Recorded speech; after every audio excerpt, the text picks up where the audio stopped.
नमस्कार दोस्तों, मेरा नाम है अजीत सिंह और पैसा बाजार हब में आप सभी का स्वागत करता हूं। आज हम बात करेंगे जोमेटो और स्विगी के बारे में।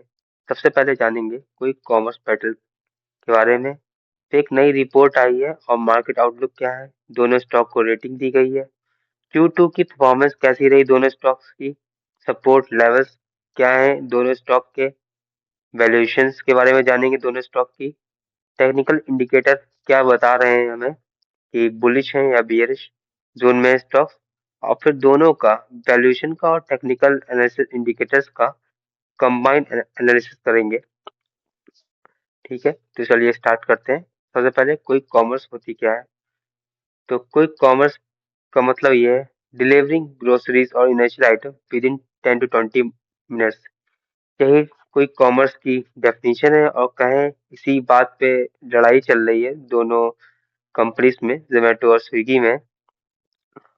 मार्केट लीडर्स ब्लिंकिट या फिर कहें जोमेटो मार्केट लीडर है, लेकिन स्विगी भी थोड़ा कम नहीं है। स्विगी रैपिडली एक्सपेंड कर रहा है। फ्यूचर आउटलुक की बात करें, दोनों कंपनी बहुत ही तेजी से अपने आप को स्केल कर रही हैं और बढ़ा रही हैं, कस्टमर गेन कर रही हैं। और नेक्स्ट 5 इयर्स में ई कॉमर्स की ग्रोथ में ये दोनों ही कंपनी बहुत ही अच्छी तरीके से स्टैब्लिश हो सकती हैं। अब हम बात करते हैं ब्रेनस्टैंड रिपोर्ट्स के बारे में। तो फ्यूचर प्लेयर्स के में स्विगी और जोमेटो दो है। रेटिंग की बात करें दोनों स्टॉक की, तो आउटफॉर्म रेटिंग दी है। स्विगी का टारगेट रखा है 570 का, जबकि जोमेटो का टारगेट है 390 का।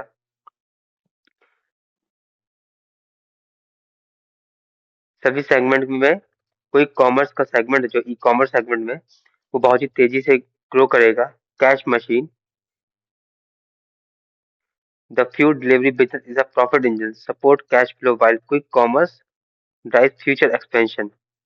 जो फूड डिलीवरी का बिजनेस होता है वो प्रॉफिट कमाने का एक जरिया है, लेकिन जो आपका कॉमर्स ई कॉमर्स का है बिजनेस, उसमें आपको फ्यूचर एक्सपेंशन, जितने ज्यादा स्टोर होंगे उतनी ज्यादा सफलता मिलेगी। इस चीज पे है। Q2 2026 की हम बात करें तो स्विगी का रेवेन्यू 5,561 करोड़ रुपीस है, जो कि 54% ईयर ऑन ईयर बेसिस पर बढ़ा है।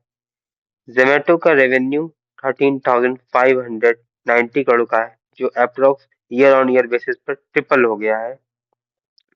स्विगी एक लॉस मेकिंग कंपनी है, तो इसका लॉस है 1,092 करोड़ रुपीस का, जो कि ईयर ऑन ईयर बेसिस पे बढ़ गया है। लास्ट ईयर क्वार्टर में था 626 करोड़ का। जोमेटो एक प्रॉफिटेबल कंपनी है। इसका प्रॉफिट है 65 करोड़ का, जो कि ईयर ऑन ईयर बेसिस पे 63% गिर गया है। रीजन क्या है गिरने का? हाई मार्केटिंग कॉस्ट और customer acquisition cost. Long term में मार्केट शेयर ग्रोथ के लिए ये दोनों चीजें कंपनीज को करनी पड़ती हैं, जिसकी वजह से इन लोगों का प्रॉफिट और ये लॉस मेकिंग है। जोमेटो के टेक्निकल लेवल्स की बात करते हैं, रेजिस्टेंस और सपोर्ट लेवल। तो रेजिस्टेंस लेवल है जोमेटो के 319.53, 325.57, 329.18। सपोर्ट लेवल की बात करें 309.88, 306.27, 300.23, ये इसका सपोर्ट लेवल है। स्टॉक अपने सपोर्ट जोन के पास है, रिवर्सल साइन आ सकता है। आप स्विगी के हम टेक्निकल एनालिसिस करेंगे, रेजिस्टेंस सपोर्ट लेवल देखेंगे। तो पहला रेजिस्टेंस लेवल है 418.43, दूसरा 423.52, 431.58। सपोर्ट लेवल की बात करें 405.28, 397.22, 392.13। ये भी स्टॉक अपने सपोर्ट लेवल के पास में है। हो सकता है इसमें भी एक रिवर्सल के साइन दिखे। तो हम वैल्यूएशन देखेंगे स्विगी की। फंडामेंटल रेशियोज के अकॉर्डिंग पीई रेशियो -24.71 है, नेगेटिव है। कंपनी लॉस मेकिंग है, ओवर वैल्यूड है। इंडस्ट्री का पीई रेशियो या कहें आइडियल पीई रेशियो 25 से 30 के बीच में है, जबकि ये कंपनी नेगेटिव है। प्राइस टू बुक वैल्यू देखें 10.50, बहुत ही ज्यादा हाई है। आइडियल होनी चाहिए 3 से 5 के बीच में, तो स्टॉक ओवर वैल्यूड है। रिटर्न ऑन कैप इक्विटी की बात करें 42.55, वो भी नेगेटिव है, नेगेटिव रिटर्न दिया है। टू पुअर प्रॉफिटेबिलिटी है, मतलब फंडामेंटल वीक है। अब हम बात करेंगे इंटरप्राइज अपॉन इबिटा की, जो है 155। इसका average median EV upon EBITDA है 171, तो इसके अकॉर्डिंग फेयर वैल्यूएशन पर है, लेकिन कहें तो अंडर वैल्यूड परफॉर्म कर रही है। डेब्ट टू इक्विटी 0.25 है। आइडियल रेशियो 1 होता है, या फिर कहें 1 से कम, तो हेल्दी लिवरेज है। ओवरऑल बात करें तो स्टॉक ओवर वैल्यूड है, लॉस के चक्कर में, हाई पीवी के चक्कर में। पर ईवी अपॉन इबिटा देखते हैं अगर, तो हमें फेयर लेवल पर चलते हैं। अब हम जोमेटो की बात करें, पीई रेशियो इनका है 1649.72, जो कि बहुत ही ज्यादा हाई है। इंडस्ट्री का पीई रेशियो 208.72 है। इसके अकॉर्डिंग बहुत ज्यादा ओवर वैल्यूड है। PV ratio, price to book value की बात करें 9.08 है। आइडियल होना चाहिए 3 से 5 के बीच में, तो इधर से भी स्टॉक ओवर वैल्यूड है। रिटर्न ऑन इक्विटी की बात करें 0.61, बहुत ही वीक है या कम है, अट्रैक्टिव नहीं मतलब। EV upon EBITDA, enterprise upon EBITDA की बात करें -33.3, नेगेटिव है, लॉस मेकिंग, ओवर वैल्यूड है। डेब्ट इक्विटी है 0.11, लो, फाइनेंशियल स्टेबल है कंपनी कह सकते हैं। ओवरऑल बात करें ओवर वैल्यूड है सभी मैट्रिक्स पर। फ्यूचर ग्रोथ की एक्सपेक्टेशन है स्टॉक से, लेकिन टेक्निकल इंडिकेटर्स देखेंगे जोमेटो के, आरएसआई 14 है, सॉरी आरएसआई 35.49 है। आइडियल रेशियो 40 से 60 के बीच में होता है, और 30 के नीचे मानते हैं ओवरसोल्ड।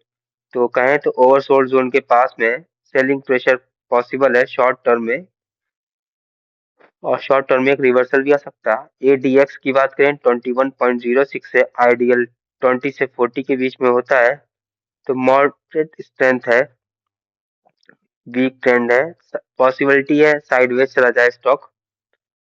सीसीआई की बात करें -159.18 है। आइडियल होना चाहिए -100 से +100 के बीच में, तो न्यूट्रल मानते हैं। तो स्टॉक अपने ओवरसोल्ड जोन लेवल पे है, हो सकता है स्टॉक नीचे गिरे, और फिर शॉर्ट टर्म में ये अंडर वैल्यूड आ जाए। एमएससीडी की बात करें तो आइडियल मानते हैं अब जीरो, तो जीरो से ज्यादा है तो बुलिश मानते हैं, जीरो से कम है तो बेरिश। तो यहाँ पर बेरिश दिखा रहा है, स्टॉक में वीक मोमेंटम रहेगा। तो कंक्लूजन ये निकलता है शॉर्ट टर्म में वीकनेस आ सकती है स्टॉक में, क्योंकि स्टॉक अपने सपोर्ट लेवल के पास में है। हो सकता है कि एक टेक्निकल रिबाउंड आए, या फिर कहीं रिवर्सल आए छोटा सा, फिर स्टॉक पीक चला जाए।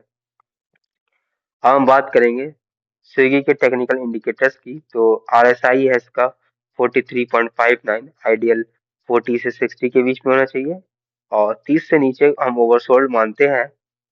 तो ये स्टॉक भी बियरिश में है, सेलिंग प्रेशर आ सकता है, लेकिन अभी तक ओवरसोल्ड जोन में नहीं है।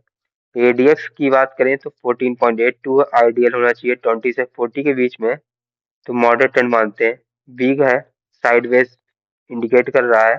सीसीआई की बात करें -130.19 है, आइडियल -100 से +100 के बीच में न्यूट्रल माना जाता है, तो ओवरसोल्ड सिग्नल दे रहा है। शॉर्ट टर्म में रिकवरी आ सकती है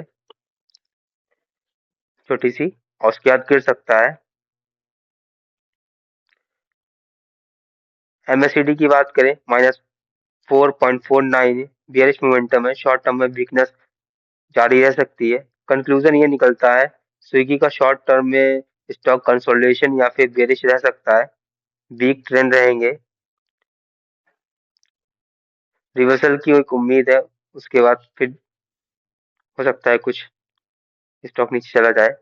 अब हम स्विगी और जोमेटो की बात करें कंबाइंड एनालिसिस की, तो फंडामेंटली जोमेटो ओवरवैल्यूड है, पी रेशियो बहुत ही हाई है, लेकिन फाइनेंशियल स्ट्रॉन्गर है क्योंकि रिटर्न ऑन इक्विटी और पॉजिटिव है, और इस कंपनी प्रॉफिटेबल है। जबकि स्विगी की बात करें तो अंडर वैल्यूड है प्राइस मैट्रिक्स के अकॉर्डिंग, लेकिन लॉस मेकिंग है, रिटर्न ऑन इक्विटी नेगेटिव है, इंडिकेट कर रही है ग्रोथ स्टेज में कंपनी है, लेकिन कंपनी के खर्चे ज़्यादा हैं। अब टेक्निकल एनालिसिस की बात करें तो दोनों स्टॉक कंसोलिडेशन फेज में है, क्योंकि दोनों स्टॉक के एडीएक्स 20 से ज़्यादा है। आरएसआई और सीसीआई सजेस्ट कर रहे हैं दोनों स्टॉक में बेरिश या ओवरसोल्ड जोन के पास में है। शॉर्ट टर्म में रिवर्सल आ सकता है दोनों स्टॉक्स में। तो कंक्लूजन ये है, शॉर्ट टर्म फंडामेंटल स्ट्रॉन्गर है जोमेटो कंपनी, लेकिन ओवरवैल्यूड है। स्विगी कंपनी सस्ती है लेकिन लॉस मेकिंग है। ठीक है, तो ये वीडियो सिर्फ और सिर्फ एजुकेशनल पर्पस के लिए था, कोई भी बाय सेल की रिकमेंडेशन नहीं है। कोई भी निवेश करने से पहले अपने वित्तीय सलाहकार से बात करें। अगर आपको किसी भी स्टॉक या फिर सेक्टर या फिर म्यूचुअल फंड या ईटीएफ के बारे में जानना है तो उसका हमें नाम कमेंट सेक्शन में मेंशन करिए, ताकि नेक्स्ट टाइम जब हम वीडियो बनाएं तो उन स्टॉक या सेक्टर्स को कवर कर सकें। Thank you.